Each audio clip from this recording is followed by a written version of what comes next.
Recovery Monday. We haven't done one of these in a long time. It's been a month, probably a month, because we just got done with the holiday break. So it's we had to skip one or two of them. Anyway, welcome back. Today we're going to talk about journaling, and we're going to answer the question: is journaling, air quotes, good for anxiety? So, as usual, if this is your first time to a Monday afternoon live stream, welcome. Let's put the chat overlay up so that you guys can talk to each other and I can see what's going on. Generally, the way these go, and if you're watching on the replay, by the way, feel free to comment. You won't see the live chat comments, but feel free to comment on the replay if you're watching. And I pop in once or twice a week to YouTube and check out all the comments, and I try to answer as many as I can. So whether you're live in the chat today or you are watching on a replay, welcome. Feel free to comment, ask your questions. If you happen to be watching on the live stream right now, new to chat, welcome, Ian. Good to see you. I'm just seeing the comments as they come in right now. Welcome, everybody. Jade made a live. Welcome. I'm glad that you did. If you're here and you're digging it, maybe just hit like the thumbs up button. I'm trying an experiment here. Evidently, if you like the live stream while it's happening, it's good, I guess. Yes, and we're back. By the way, I watched the movie B and I figured it out. All the other characters are himself. He learns to love himself. Look at me being all grown up. Anyway, none of you get that except for one person in the room. So anyway, first time getting into a live. Welcome, guys. I'm glad that you're here. We're going to talk about journaling today. Who wants to talk about journaling? Who likes to journal? Pop it in the comments, and we're going to talk about it. Haven't joined one of these in a while. Welcome, Beth. Hello, Samantha. How are you? GBG, what's up? Hello, Carol. Happy New Year to you too. Carol's in the UK. I recognize some names. This is good. Anyway, I'm glad you guys are back, and I'm glad we get to hang out for a little while. We're going to do about 40, 45 minutes. Generally, the way these work is, the beloved coffee bean background. You're right. It's gone. Here, let me see if I can get it back. What do I do here? I go here, and the coffee bean background is gone. You're right. Oh, well, what can I do? Anyway, let me go back to the chat. So we'll see what we got going on here. Let's see here. Air hunger symptoms. Love to journal. Okay, fair enough. I love journaling. I love day planners. Oh, you know what? You guys that do like the day planning thing, who's a bullet journaler? Like you guys are way at another level here. Every once in a while, I like see what people do with their journals and bullet journals. And bullet journals are pretty much like works of art. Are they journals or are they art? I don't get it.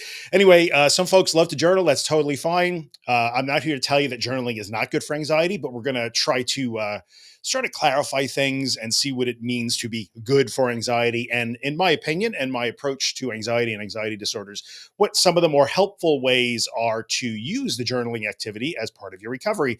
And also, we're going to talk about some of the traps that people fall into in terms of journaling, because some of the sort of the conventional wisdom or the common sense approach to journaling as a way to put down your feelings sometimes backfires in our community. So we're going to talk about all that stuff. Let's see. Huge fan of day planning and documenting each day. Love lists and planners, but I don't journal. Journaling feels like too much work. Terry, I feel you on that. I get that. I'll tell you that I myself have never been a journaler. For the past year and a half or so, though, I have been pretty regularly journaling, and it has been really great. Part of my issue is I finally wound up agreeing to just use the Day One app because it's on all of my devices. And if I try to journal by hand, which seems super romantic and like that seems like the right way to journal, my brain is much faster than my hands. My handwriting is absolutely unintelligible even to me sometimes. I just get frustrated, so I journal in the Day One app now. So yes, I am now a journaler. Not every day, but most every day. I like it. Sometimes I feel for me that I have to take a break from journaling because it becomes almost a chore, something that I have to do or I'm supposed to do. So I take a little break. Anyway, let's see here. What else? What does everybody have to say? Handwritten journal is a time burner too. Yes, Tats and Cats. I love the name, by the way. It is. Sometimes I will write just to be mindful and slow myself down enough so that I can actually write legibly. Otherwise, it's again, my hand isn't keeping up with my head. So sometimes I use it as a mindfulness tool, a little bit here and there. Journaling hasn't helped me, unfortunately. We're going to talk a little bit about that. I keep a diary every night. Not much use to me because I can't understand my writing. Carol, I get that. You and me are in the same boat for sure. Sorry, I'm being rude and looking over here, but I'm looking at the comments. Journaling causes me anxiety. Okay, Melissa, let's put this up real quick. Usually we don't put comments up on the screen until the end when we do questions, Q&A and stuff. But so this is actually pretty common. Journaling causes me anxiety. Let's get into that, right? So let's talk about that. Let's hide. Where is that? Now I have to hide it. Here it is. I love journaling, but in the end, I think it's avoidance. I have a small whiteboard on my workbench where I list my goals for the day. That's cool. I tried, but I'm even critical of my own writing. Some people get trapped in like a journal is supposed to look a certain way. We're going to talk about all of this things. So let's get into it. Journaling is one of those things that I think is almost universally held up as this is a good idea, like for mental health and wellness and emotional development and personal growth and all of those things, healing. Use whatever words you want.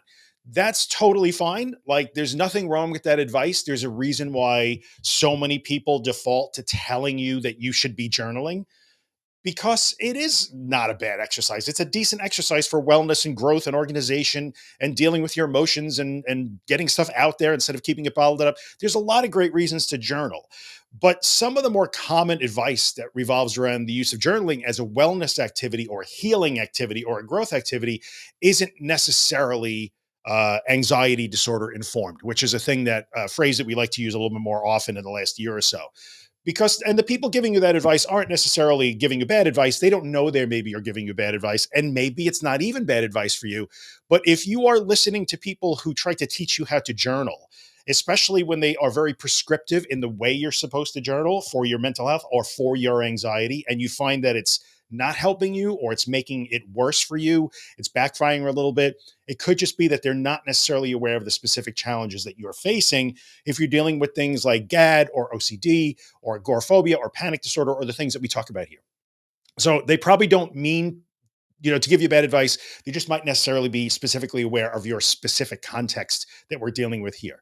So sometimes the traps of journaling, and I see some of them in the comments, I kind of dig it here because you guys are sort of saying things before I even have to today. And I think I'm supposed to put the cap. Am I supposed to caption up? Yeah, let me put the caption back up so that people know what they're looking at. Oh, by the way, before I keep going, I'm going to put this one up on February 7th. I can't remember when it is. For those of you, and this kind of plays into the journaling and getting stuck on your thoughts and writing your thoughts down.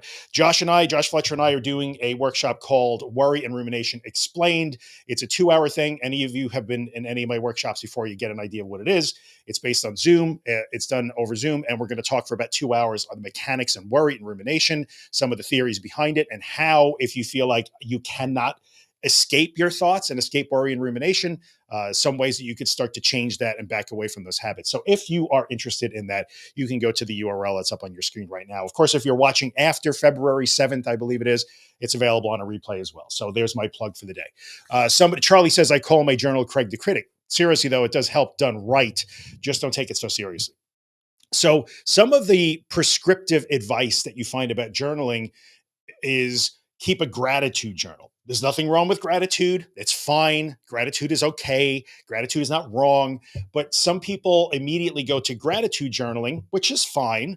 But sometimes it's very, very difficult for somebody in the grips of an anxiety disorder who is trying desperately to find ways to create a specific way of feeling, because that's sort of part of the gig for people in our community. I'm either anxious, I'm afraid, I'm uncertain, I feel vulnerable, I'm terrified, I'm shaking, I'm having physical sensations, I'm having thoughts on rapid fire repeat here that I don't like, they're very disturbing to me. And all I want to do is find a magic way to create a specific state of feeling, knock this down and create happiness or peace or calmness. And often gratitude journaling is held up as a way to access that.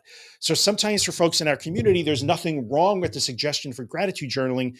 Sometimes it's really hard to access gratitude. And then people in our community, especially if you're dealing with perfectionistic tendencies, if GAD is your bag, you find that I can't gratitude journal correctly because I can't seem to find any gratitude right now. It's not working, or I'm doing this and it's like bullets off of Superman. I'm still anxious. I'm still afraid. I'm still as uncomfortable as I always have been. It's not working. It's not working. This is a thing that I hear a lot about, suggestions like gratitude journaling, or even journaling prompts that you're fed every day, which in the general public might make sense because they're designed to maybe connect you to what you're thinking and you're feeling, right? So in a lot of instances, people will hold up journaling as a way for people to get in touch with their thoughts or their emotions, because especially in the West, we're pretty well known for like trying to blur those things out and blunt them and get numb to them by scrolling on our phones or eating or drinking or watching YouTube or like engaging in compulsive habitual type behaviors.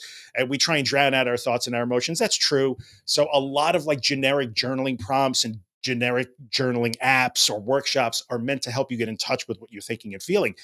See where the problem can start to be, though, because for people in our community, all you care about is what you're thinking and feeling. You put a huge amount of importance on what you're thinking and feeling already. So people who are trying to give you good advice, you say, well, what are you thinking and feeling? Who tell you to write down your thoughts and everything you're experiencing in your journal could really be giving you accidentally bad advice because you are already so overly focused internally on your own internal experiences. You're judging them, you're evaluating them, you're afraid of them, you're trying to get away from them, that you already know what you're thinking and feeling. You really do. I'm terrified. I'm having these symptoms. I'm having these thoughts. I keep having repetitive thoughts that I can't stop. Getting in touch with what you're thinking and feeling is not a problem for people in our community. It actually is the problem, if you know what I mean. So be careful of journaling prompts. And again, this is not cut and dry, black and white, absolute advice. But keep in mind that if you are being told to journal as a feelings dump or an emotions dump, some people will say, well, that's because you have to get underneath the anxiety to find the emotions that are driving it. That's a different approach to anxiety disorders. You know that I'm not that guy necessarily. But if you find that journaling has become nothing but a habit that you do anyway, you force yourself to do because you're told that it's supposed to be good for you. And all it is you repeating to yourself, writing or typing or speaking how you feel, how I feel, how I feel, how I feel, then it starts to become like a merry-go-round of torture for some people. So I know that there have even been instances where people in our community, our friends have been told by therapists and counselors that they should make time every night to talk about in their journal, private journal, how they felt that day. What did you feel today? What did you experience that day? And they wind up a week and a half into it, recognizing that what they're doing is every night they sit down and pretty much make their anxious feelings and thoughts the most important thing in their life, which is the problem. That's why they went to the therapist or counselor to begin with. So we have to be mindful of those sort of things. Some people in our community can benefit from that kind of work. So only you know what's right for you or not. But if you're trying that type of journaling, where you sit down and you just try to connect to every thought and feeling and sensation you have, and I got to get it out on the page. For some people, they find that cathartic. It puts it on the page and they can walk away from it. Cool. But if you feel that it puts you on a treadmill of anxiety because all you do is just focus again and again on how it felt, and then you look back at your journal entries and they're the same, virtually the same for weeks and weeks on end, that could certainly be problematic. Another issue sometimes with journaling, and again, I'm not picking on journaling on an absolute sense. I journal myself, as I said at the beginning of the thing. I'm just talking about within the context of our problem that we're dealing with here together in this community. These are the red flags that you really probably have to look for. Another issue that sometimes with journaling is it's sometimes journaling apps or journaling experts or journaling advice that you see or journaling tips that you find online will be very prescriptive in not just what you're supposed to put in your journal, but how you're supposed to journal. So, by sort of show of hands in the room, how many people get sucked into journaling imagery, right? So, journaling seems like a thing that you would like to do, or maybe you used to journal a lot and you used to love it, but now you're having a hard time and it's a struggle for you and you can't. And you get really enticed by the romantic imagery of journaling. The thumbnail on YouTube for today's live stream has a cup of coffee or a latte, in a very well lit on the white, the white cup on the white desk with a notebook and a pen, and it's carefully posed. We see that journaling imagery all the time. The pensive woman posing by her window with her cup in her hand, and she's writing in a beautiful, like leather bound journal or some sort of impressive, very, a book or journal or notebook. And it's very romantic looking, right? So sometimes, or it's bullet journaling, and the bullet journal has to look a certain way. And you wind up spending so much time trying to journal correctly that you forget the reason why you're journaling to begin with. So this is a thing that I have heard people say over and over and over. I spend so much time trying to set up my journaling experience where I make sure I have my coffee in the right cup and like everything. It's almost performative in a way that could be problematic too. Again, especially if you are a little bit compulsive about it, and if you are a perfectionist and you're struggling with those kind of things or trying to get things just right, or this isn't going to be good for my recovery unless I do it right and it looks like an Instagram photo, that becomes problematic with journaling. Frankly, from where I sit, If you like literally grabbed a crayon, held it in the wrong hand like an ape, and scrawled on a paper bag, that's a journal. But you would never see people say that, right? Some people might say it's fine to do it that way, but generally speaking, social media really romanticizes sort of the aesthetic of journaling, and that can start to become problematic for people in our community. So, those are some of the kind of common red flags or pitfalls or traps that you might find around journaling. Another sort of trap around journaling would be the idea that if you journal, it makes your anxiety go away.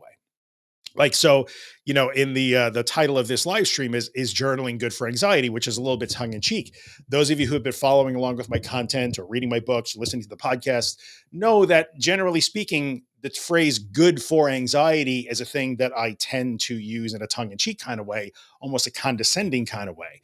Or we look, what does even good for anxiety mean? Sometimes you get trapped into like, oh, journaling will calm me down, or journaling will make my anxiety go away. Or if I could journal about my panic attacks, then they'll stop happening. That's isn't necessarily true. In fact, for most people that journal, most people in our community that are dealing with a disordered state of chronic anxiety who try to use journaling to make it go away wind up frustrated, and then they get down on themselves, and the whole Craig the critic thing pops in, right? Because like, I'm not doing it right. Oh, can you guys hear if I do that? It's Craig the You guys hear Critic. that? Probably did, right? I can't hear because I don't have my headphones on. I'm being lazy.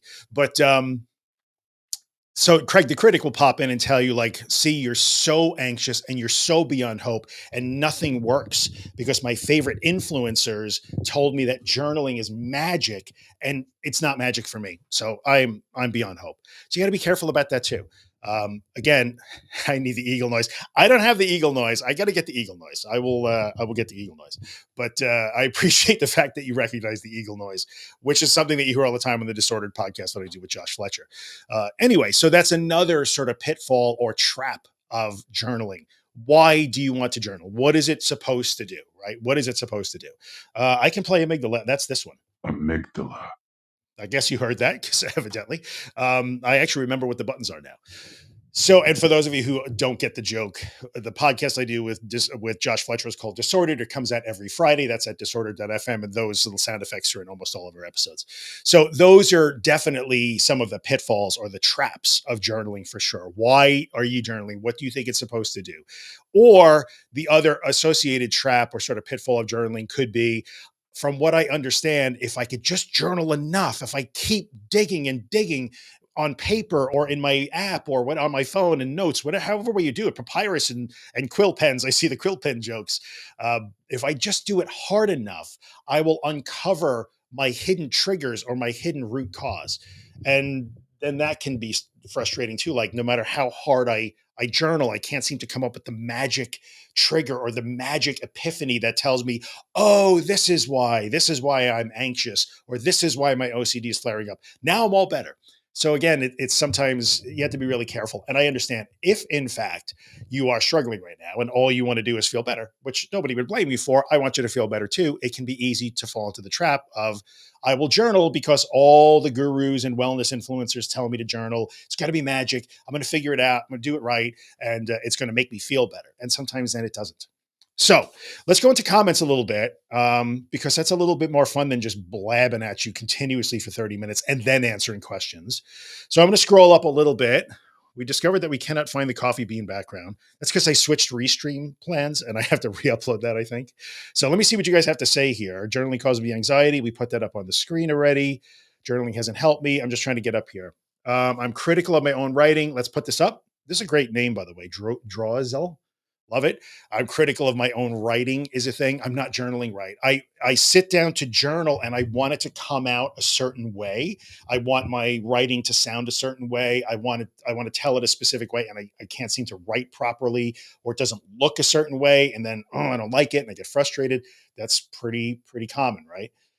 You have to be careful about that. Again, you would say, if we're going to approach the act of journaling, and we're going to talk about the way I like journaling in the recovery context in general, like as a general guideline, I would say that journaling has to be done without judgment. It's critically important that you journal without judgment about your journaling. It's so important, I think, to go there. This is the thing you hear when we talk about practicing meditation or when you practice mindfulness. We do it without judgment. I'm thinking it's okay. I'm feeling whatever I'm feeling, it's okay. Whatever I'm thinking, it's okay. However way I write this thing on the paper, it's okay. So I think journaling could be a way to help kind of connect with that. Like, I'm okay. I don't have to be I don't have to produce a specific outcome to be okay. So that might be one way to look at journaling for sure, as practice in that. Kat says that journaling might be avoidance. Anything can become avoidance. I like this comment. I won't say that it's avoidance like on a universal standpoint. Oh, if you journal, you're avoiding. Not at all. But if you yourself know that, like, oh, as soon as I start to feel things, I have to run and open my journaling app or run and get my journal and start writing, then yeah, it might actually be avoidant. It's possible. So that's a thing. I love that comment. Very good. I use notes on my phone. There's a million ways to journal. I call my journal Craig the Critic. Seriously, though, it does help. Let's see here. I kept a daily log of everything. Ooh, this is good. Thank you, Beth, for this comment. Let's go through that. I kept a daily log of everything I did for a while, but it became incredibly obsessive and unhealthy. And I felt like I couldn't take a day off because what if I need to remember this specific day? Yes, that's when it starts to fall into like a compulsive or habitual behavior that you think, when you think that your recovery absolutely hinges you. Let's see. Let me scroll down to the bottom real quick so I can get rid of this person. So good at marketing they have to spam a live stream. Love it. Anyway, let's go back up here to this. Sorry, guys. I just don't like to leave them here. I like to block them when they show up. So what Beth is saying is true. That can be a thing for everybody. Like, if I don't journal and I don't get this thought out of my head and I don't do it right, it's going to destroy my recovery, or I'm going to miss something super important. So if journaling starts to become compulsive, or you feel urgently like you must journal, and even worse, I must journal in exactly this way at exactly this time and exactly this app with this paper and this pen, and this is how I do it. And if it's not exactly right, it's not going to work. Then you have to re-examine your relationship with the journaling activity. Like anything else, anything in recovery can become compulsive if we're not careful about it. All right. So let's keep go. That can make you easier understand how silly anxiety it could be. Yes. Well, okay, we're going to get to this. So Jason says journaling can make you make it a little bit easier for you to understand how silly anxiety can be. And I see Kathleen definitely agrees with that. I agree. And we're going to talk about success journaling, which is something that I sort of am a big fan of. And I talk about quite a bit because success journaling, the way I'm going to describe it, and I've written about it in The Anxious Truth, I've done podcasts about it, I've talked about it on social media, can really shine a light on like, oh, this is crazy. Like what's going on here is irrational, or the fear that I was sure was true over and over and over again actually turns out to never be true. So sometimes if you do it that way, you can in fact discover that like, oh, look at this. I'm seeing the irrationality in action. So that's a big deal. We're going to talk about success journaling in a while. I just want to sort of catch up a little bit. Let's hide Kathleen's comments here. Just right when I feel like it now. Love it. This is good. So there's a follow-up from Beth. I love it. Like if the urge strikes you, whatever you feel like writing, then you do it. And then journaling could become a useful thing, or writing. Maybe it's just you like to be creative and write. That's really cool. So I love it. Let's see. Kat Hur says success journaling. We're going to talk about that. Hello, Israel from the Philippines. I'm glad you're here. Welcome. You might be furthest away. Are there any like people from New Zealand or Australia in the room right now? I don't know. Let's see. I feel like journaling about anxiety will lead me to be thinking more about it and lead to more rumination and worry. I would not disagree with you. We talked about that before. The journaling activity can accidentally just hyper focus you on how you're feeling and what you're doing. Let's see. How long did it take? I'll answer it. It's not a journaling thing, but that's okay. How long did it take me to finally trust what I think and feel? Was that a tail end of recovery thing for you? What did that process look like for you? Well, I acted like I trusted it and feel. How long did it take is irrelevant. It took me however long it takes me. It will take you however long it takes you. I'm never, ever going to give you guys like, oh, it took me 6 months to trust my feelings. South Africa, that might be the furthest away. I have to look at the map. I'm not really sure. But so in that situation, like trusting what you think and feel, the way I did that, what did it look like? What did it feel like? I would have to start to act like I could trust what I thought and felt. Like, because if I was insisting that like I can't trust what I feel, so I have to counteract it, very, very weird, like almost meta sounding. Like if the opposite is correct, then the opposite of the opposite is correct. So you have to act like you're feeling like you can abandon those anxious feelings. Like I don't feel like I'm supposed to ignore this anxious feeling or this anxious thought, so I'm going to have to ignore it and roll the dice. And then over time, you learn that like, oh, look at that. I can trust my instinct, which is or my logic that says I don't have to run with that. I can leave that behind and leave it unaddressed, and I'll still wind up okay. But timeline is going to be different for everybody, right? I found it exhausting. Okay, this is cool. So Carrie's talking about exactly what I was talking about, right? I agree with you. I found it exhausting journaling about how I feel as it was just going over it all again and taking time doing it too. Yeah. So like why it's if your anxiety, if your state of anxiety, and that is your physical state, your emotional state, your mental state, your cognitive state, if that is always front and center, it's the most important thing in the universe to you all the time. Why on earth would we want to get involved in an activity that makes it even more important or confirms like, yeah, I got to dig into this. I really better dig into this, right? Because that what you're doing is basically confirming this is important, man. We got to get into this. And but do we? Right? So it's important to look at that. Oh, this is good. This is a good comment. Let's see here. It depends when people say reading is good for you. Well, it depends on what you're reading and why, right? Same thing, right? Certainly true. Like there's no universal thing that says, oh, journaling is like I've literally heard people almost get berated, especially in like wellness circles. I have a microphone problem. See this mic? This is not my real mic. It's out. That mic is actually out being used by somebody else right now. So I got this cheap mic, and it's not heavy. So my swing arm just slowly like it's possessed. It's not. It just has a very strong spring because this boom arm is meant for a much heavier mic. But yeah, I've heard people in social media circles, especially like in wellness circles or circles where they say phrases like "do the work" over and over and over like it's some sort of achievement to take care of your mental health.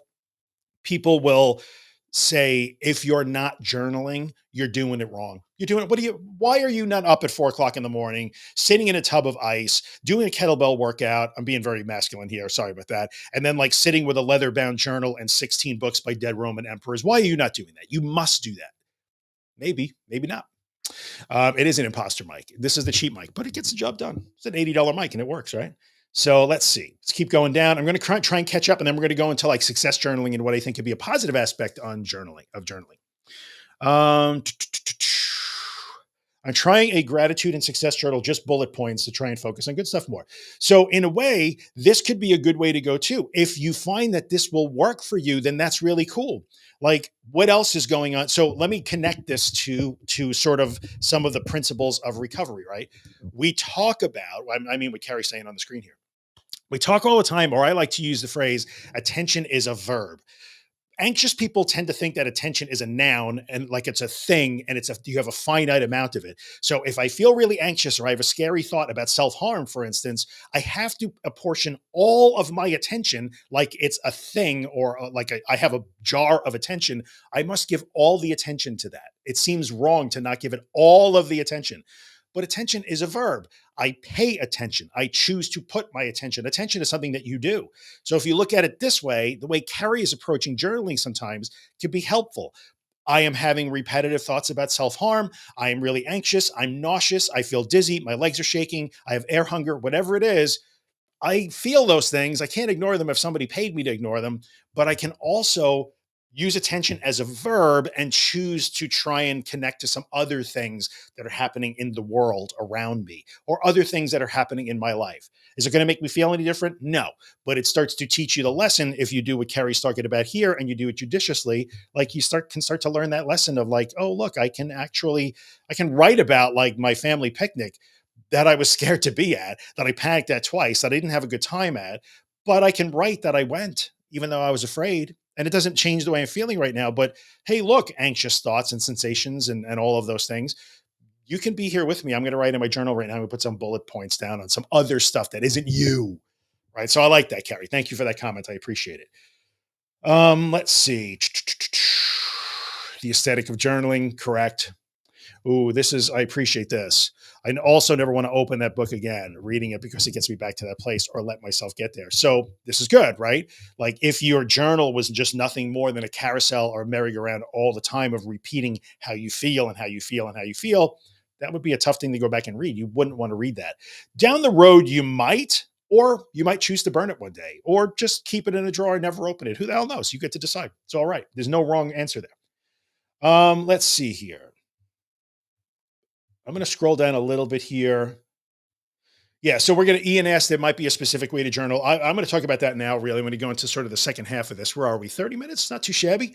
So play amygdala. I forgot that you asked me to do that. I love office supplies. I love the comment section because I never know what you guys are going to be talking about together. Let's see here. Keep going. A long time ago, kept a daily listing of all my activities for 3 years. Very little happened. I love that actually. Tried video journaling, but my OCD and hyper awareness had me overthinking why I couldn't think clearly.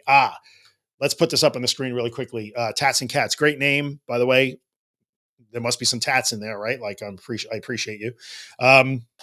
So this could be that thing where like I'm not journaling correctly. It's just reminding me. I've heard people say that like, oh, I want to sit down and write in this beautiful like gratitude journal that my mom got me for my birthday because she thought it would help me.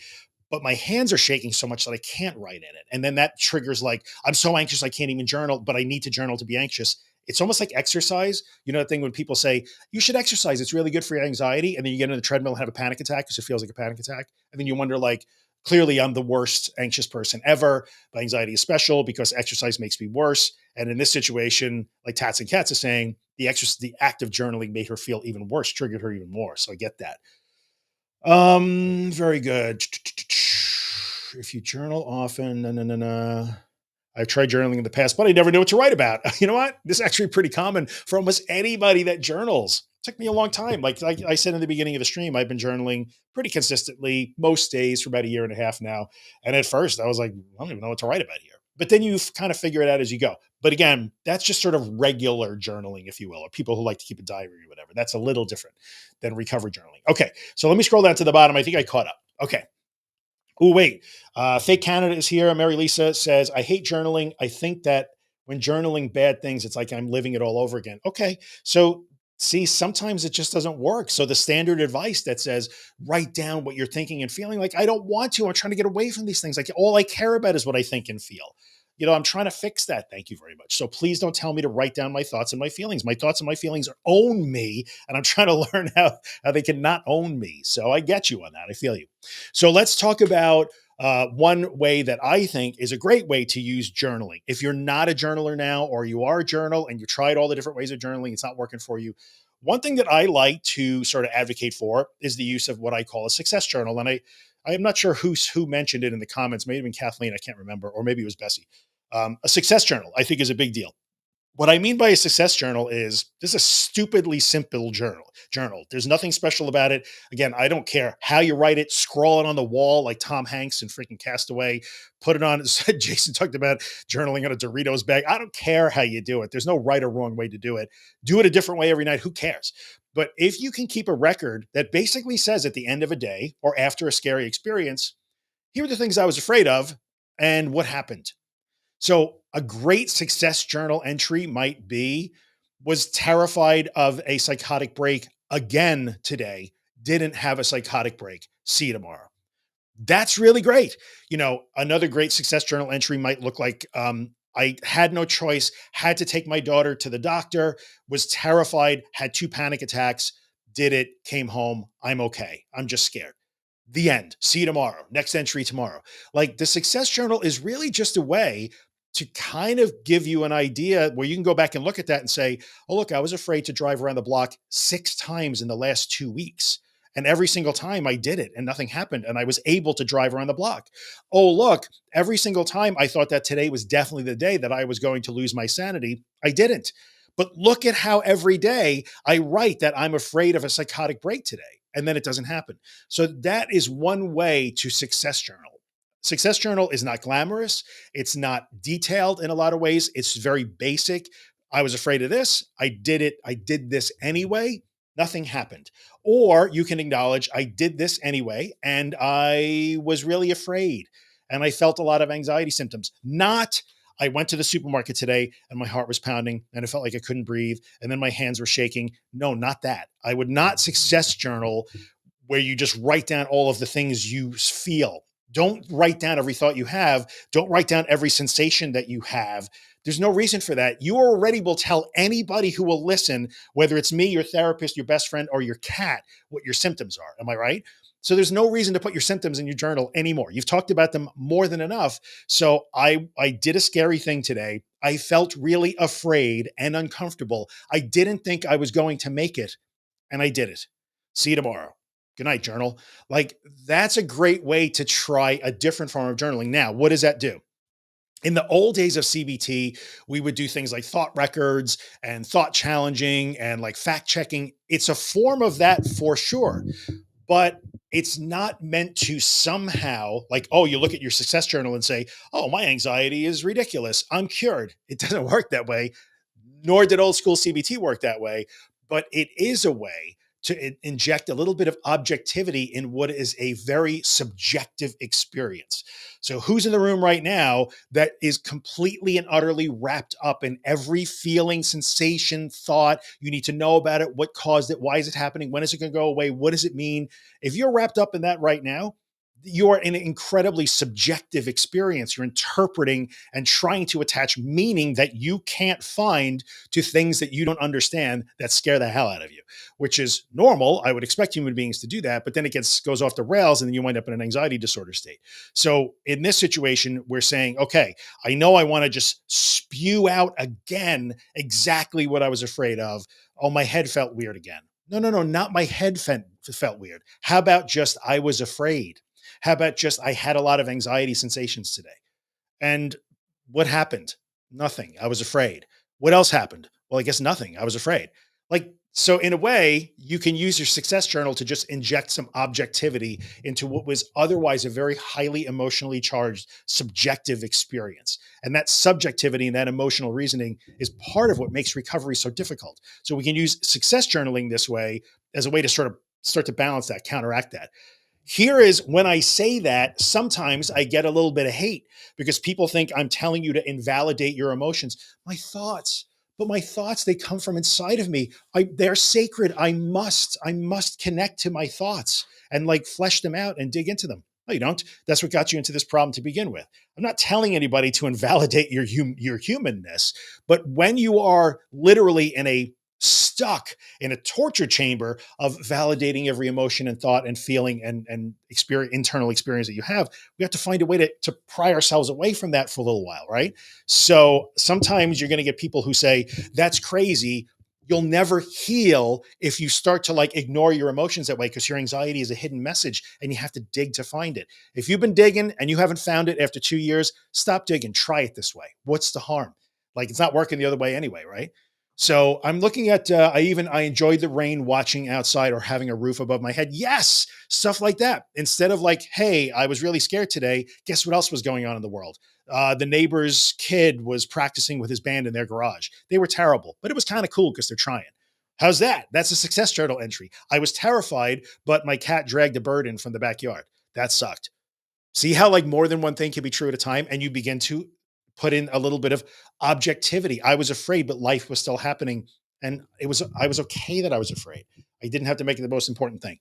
The other thing that I think a success journal can do for you, and the purpose it can serve, is it starts to become an objective brain for you.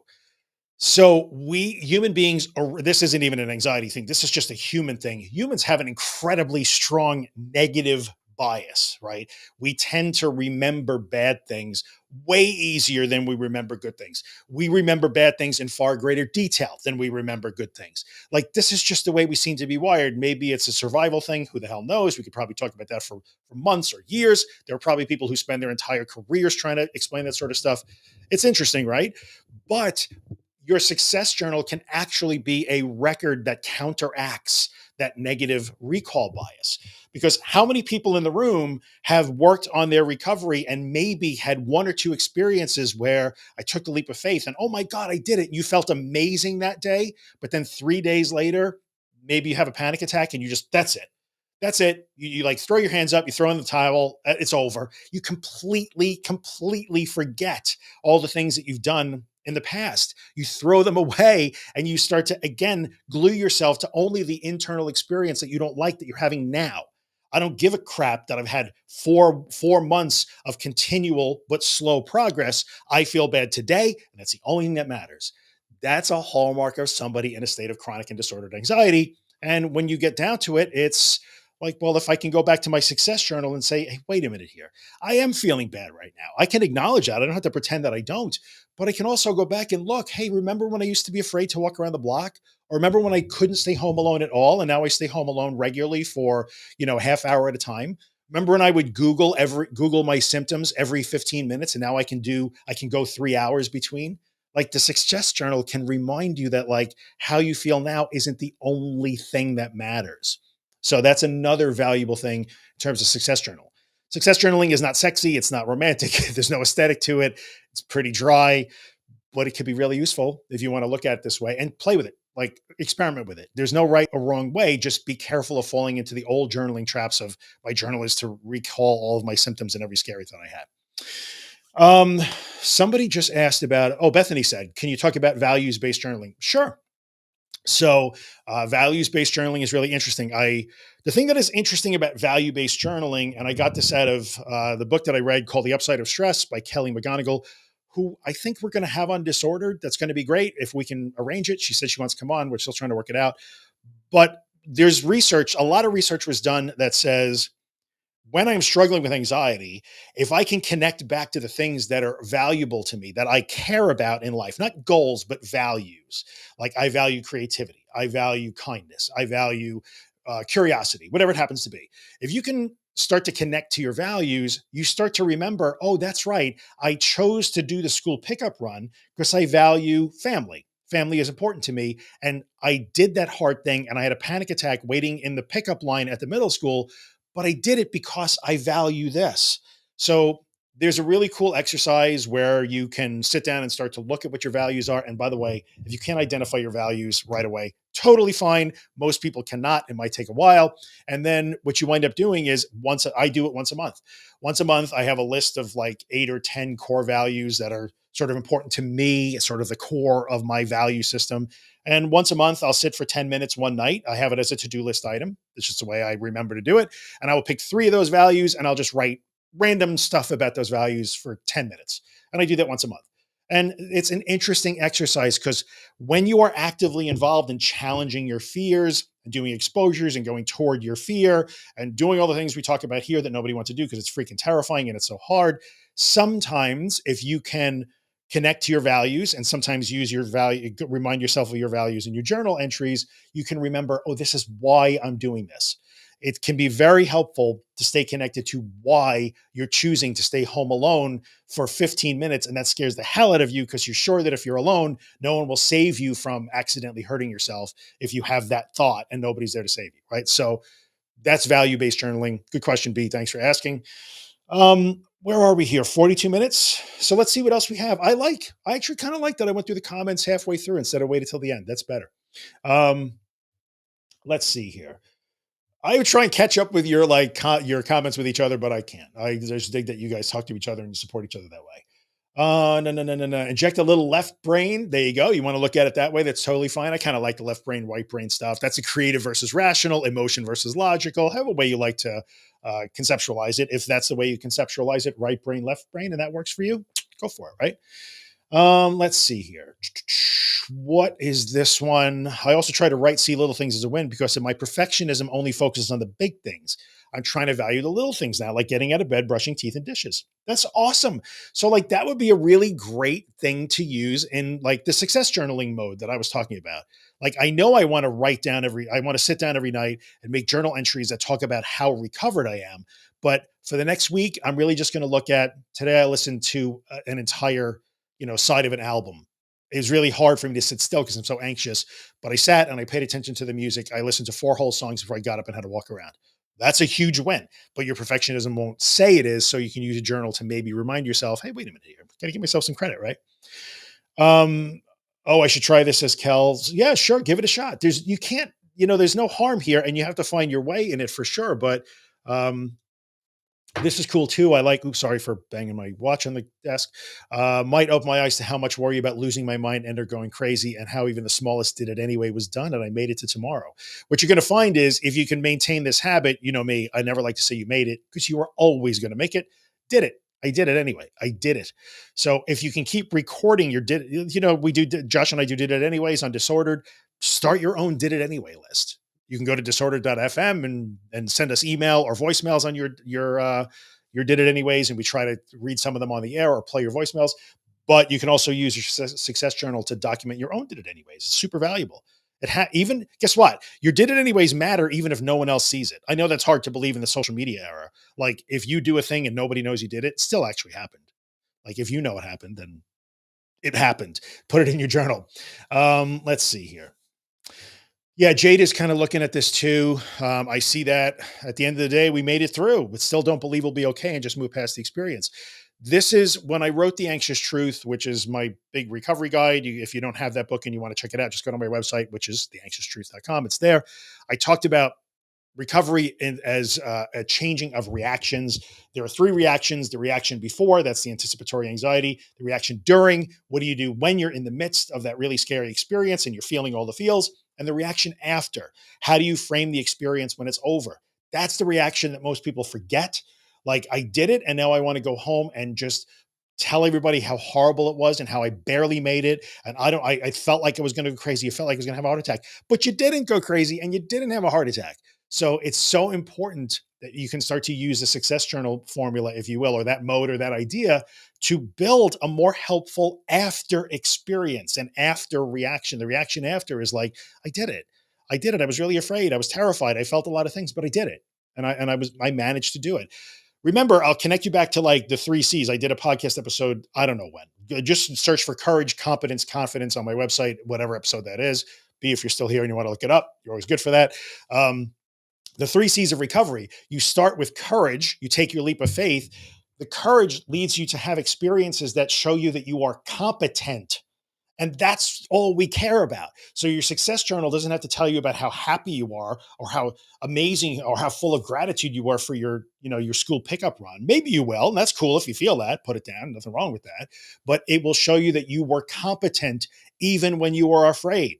Look, here's another day that I was competent. Here's another day when I was competent. Here's another day when I was competent. And then after a while, all of that competency fueled by courage leads to confidence. Confidence is the last C that you get. And that tells you that I will be competent. Even before I did a thing, I start to recognize that, oh, look, I will be competent, right? So courage leads to competence, leads to confidence over time.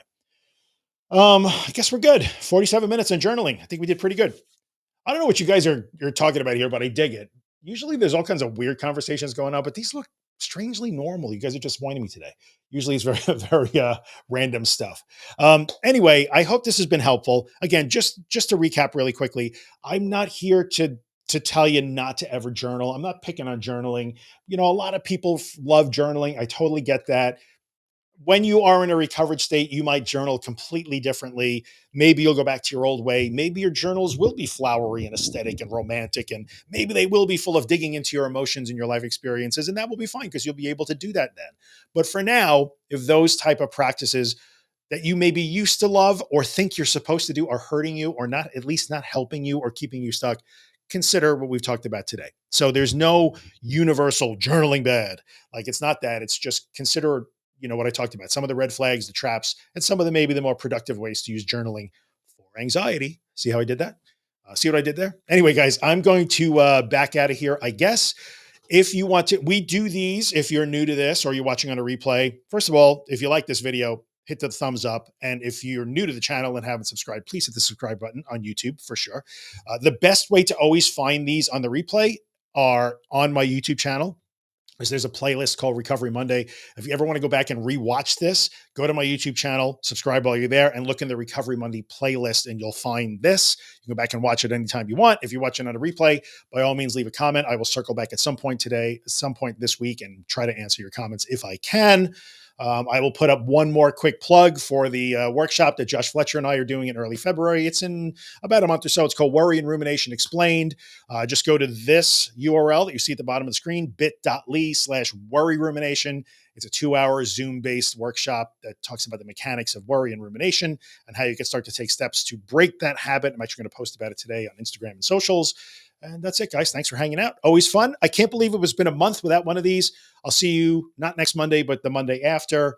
And then next week on Wednesday, there'll be an episode of The Anxious Truth. Every Friday, there's an episode of Disordered. We're out. See ya.